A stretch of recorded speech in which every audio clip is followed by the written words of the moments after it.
Effects of overpopulation. Now the social factors, environmental factors, political factors, ہر چیز میں افراتفری جب نظر آئے گی، یہ آبادی، بڑھتی ہوئی آبادی کا بہت زیادہ ہونا. ابھی ہمارے جو انوائرمنٹ ہے، دا وے جس طرح سے انوائرمنٹ افیکٹ ہوتی ہے کسی بھی کنٹری کی، that is a very very big cause جو کہ باقی بھی تمام چیزوں کے اوپر جو ہے وہ اثر انداز ہوگی. اگر ہم کہیں گے کہ ہمارے ملک میں غربت ہے، جہالت ہے، بے روزگاری بڑھی ہے، تو یقینی طور پر وہ انوائرمنٹل فیکٹرز ہیں جو کہ ہمارے ان سیکٹرز کو گروتھ نہیں کرنے دے رہے. ایگریکلچر سیکٹر ہے، ایگریکلچر سے ریلیٹڈ ہمارا انڈسٹریل سیکٹر ہے. ایک میں آپ کو ایک سمپل اگزامپل اگر آپ کو دوں، میں آپ کو گلوبل وارمنگ کی اگزامپل دوں. گلوبل وارمنگ ہو رہی ہے، ہماری ایگریکلچر آؤٹ پٹ جو ہے وہ بہت کم ہوتی نظر ہمیں آ رہی ہے، ایگریکلچر گروتھ بری طرح سے افیکٹ ہوتی نظر آ رہی ہے، ڈفرینٹ دنیا کے سیکٹرز جو ہیں جس سے افیکٹ ہوتے نظر آ رہے ہیں. گلوبل وارمنگ کی ایک بہت بڑی وجہ ہماری بڑھتی ہوئی آبادی. اسی طرح سے pollution, it is one of the greatest effect which is the outcome, which is the result, which is the consequence of high population growth. And there is not any effective system if there is not any effective system to control the pollution. تو اگر ہمیں پاس effective system نہیں ہے، ہم scientifically اتنے strong نہیں ہیں کہ ہم اپنی ویسٹ مینجمنٹ کو دوبارہ سے یوٹیلائز کر سکیں. No, we are not good at it. ہم لوگ اپنا جو کنٹیمنیٹڈ پانی ہے، جو کہ ہماری فیکٹریوں کا پانی ہمارے دریاؤں میں جا رہا ہے، ہم اس کو نہیں روک پا رہے. تو ہماری بڑھتی ہوئی آبادی یہ سب کچھ ہونے میں رسپانسبل ہے، اس کو ہونے دے رہی ہے. دنیا بھر میں جو کیپٹلسٹ سسٹم چل رہا ہے، کیپٹلزم سمپلی آپ کہہ لیجئے، جس میں بہت زیادہ فوکس آپ کا منی میکنگ ہے، کیپٹلسٹ اکنامک کا وہ سسٹم ہے، وہ اکنامک سسٹم ہے جو دنیا بھر کی بہت جو گریٹر میجورٹی جو ہے وہ اسی کو فالو کرتی ہے، جس میں پرائیویٹ بزنس کو ہے بڑی اہمیت حاصل ہے، اور جس کے اندر پروفٹ جو ہے وہ ایک بڑا موٹیو ہوتا ہے. تو اس کے اندر جو کیپٹلسٹ ہیں، they install industries one billion dollars of resources.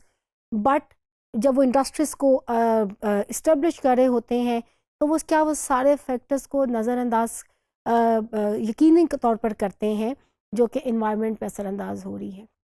Human population کی نیڈس کو پورا کرنے کے لیے، یس وی آل نو ویری ویل، ہمیں اپنی انڈسٹریز کو جو ہے وہ گرو کرنا ہے، تبھی ہم انسانی نیڈس کو پورا کرتے ہیں. بٹ اس کے نتیجے میں ہم جو درخت جو ہے وہ کاٹتے ہیں، ہم ڈیفارسٹریشن کی طرف جو ہے وہ چلتے ہیں، یا ہم اور ایسے بہت سے ہم اپنے پانیوں کو کنٹیمنیٹ کرتے ہیں. جب فیکٹریوں کا پانی جو پوائزنس پانی ہے وہ وہاں پہ جاتا ہے، اور وہ کس قسم کی وہ کیا ایونچولی کیا رزلٹ وہ ہمیں دے سکتا ہے. ہماری ایئر پولوشن، پاکستان میں ایئر کوالٹی انڈیکس گزشتہ کئی سالوں سے پاکستان کا شمار اب ان ملکوں میں بھی انفارچونیٹلی ہو رہا ہے. پاکستان کے جو بڑے شہر ہیں، the mega cities of Pakistan including Karachi, Peshawar, Islamabad, Lahore کا ایئر کوالٹی انڈیکس گزشتہ کچھ سال ایسے بھی آئے ہیں جب اس کو میئر کیا جاتا ہے تو پوری دنیا میں وہ ٹاپ پہ رہا کہ سب سے برا جو ایئر کوالٹی انڈیکس ہے وہ لاہور کا ہے.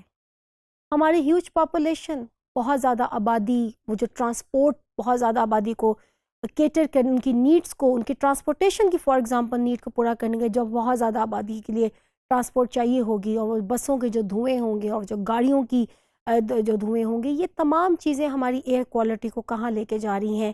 کیا اس کا ہمیں کہیں اندازہ ہے؟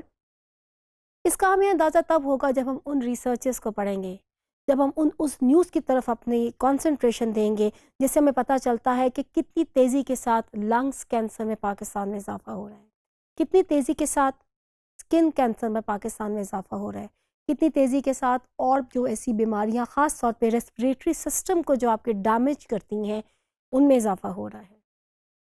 Also hepatitis is government is giving their attention towards کتنا تیزی سے ہیپیٹائٹس پھیل رہا ہے.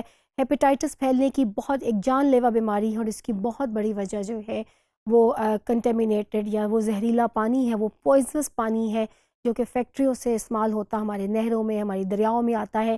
اور انفارچونیٹلی بہت کلین پلانٹس، ان کو کلین کرنے کے وہ پلانٹس کی کتنے موجود ہیں اور کتنی ان کی ورکنگ ہے، because we are a country جس کے ریسورسز جو ہے وہ کم ہے. تو اس سے آپ دیکھ لیجئے کہ جو آپ کا پانی ہے، آلودہ پانی، اب ہمارے شہروں میں جو لوگ رہتے ہیں, those people who are living in the urban areas, and because of the resources they have, because of the big pockets they have, probably they can, not probably, but I'm sure they use mineral waters or they buy water for their safety. However, that is probably a 10% of the huge population who buy water. How about those 90%? جو لوگ نہیں afford کرتے یا پانی خرید کے نہیں پیتے, تو it is going to affect their lives. That is why, that is the reason the average age of Pakistan is still between somewhere 65 and 70 years, and we are not able to catch the average age of the developed countries, جو کہ 80 سال یا 85 سال ہمیں دنیا بھر میں average age جو ہے وہ نظر آتی ہے. It is said in most of the when we read newspapers, when we look at the news, کہ پاکستان میں 50 ایئرس کے بعد پیپل لیو بونس کی زندگی جو ہے وہ لوگ جو ہے وہ جی رہے ہوتے ہیں. پولوشن جو ہے, آلودگی جو ہے, چاہے وہ آپ کی ایئر پولوشن ہے, چاہے وہ آپ کی نوائز پولوشن ہے, چاہے وہ آپ کی واٹر پولوشن ہے, کسی بھی طرح کی جو پولوشن ہے, یہ اوور آل انسانوں سے لے کر ہماری زمین جو ہمیں پیداوار دے رہی ہے, جو ہمیں خوراک دے رہی ہے, اس سے لے کر پوری طرح سے یہ چیزوں کو افیکٹ کرتی ہے. ہمارے ہاں شہر, دیکھیے آبادی کی نیڈس کو پورا کرنے کے لیے ان پلانڈ کالونیز بنتی ہیں. ہم اپنے northern areas, the north of Pakistan which is absolutely beautiful, وہاں پہ ہمیں بہت زیادہ سیر و تفریح کے لیے لوگ جاتے ہیں, تو وہاں پہ بہت زیادہ ان پلانڈ ایریاز جو ہیں, ان پلانڈ سٹیز جو ہیں وہ ڈیولپ ہو رہی ہیں without thinking about the waste management, without thinking about the infrastructure develop ہو رہا ہے, کس طرح سے پہاڑ کاٹ کے ہم جو انفراسٹرکچر ہے وہ ڈیولپ کر رہے ہیں. اگر ہم صرف اس ایک موضوع پہ بات کریں کہ جب ہم آبادی کے نیڈس کو پورا کرنے کے لیے درخت ہم کاٹتے ہیں, تو صرف ڈیفارسٹریشن جو کہ بچوں کا بھی ایک ٹاپک ہے اور بچے اس کے اوپر بہت سے ایسیز لکھتے ہیں, but are we aware of it کہ جب ہم ایک درخت کاٹتے ہیں تو اس سے کیا ہوتا ہے, نہ صرف آکسیجن لیول کم ہوتا ہے, اس سے درخت کٹنا بارش کم ہونے کا سبب بنیں گے, پہاڑوں پہ درخت کٹنا سیلاب لانے کا سبب بنیں گے. تو یہ بہت سی ایسی ریزنز ہیں, and it is very sad situation.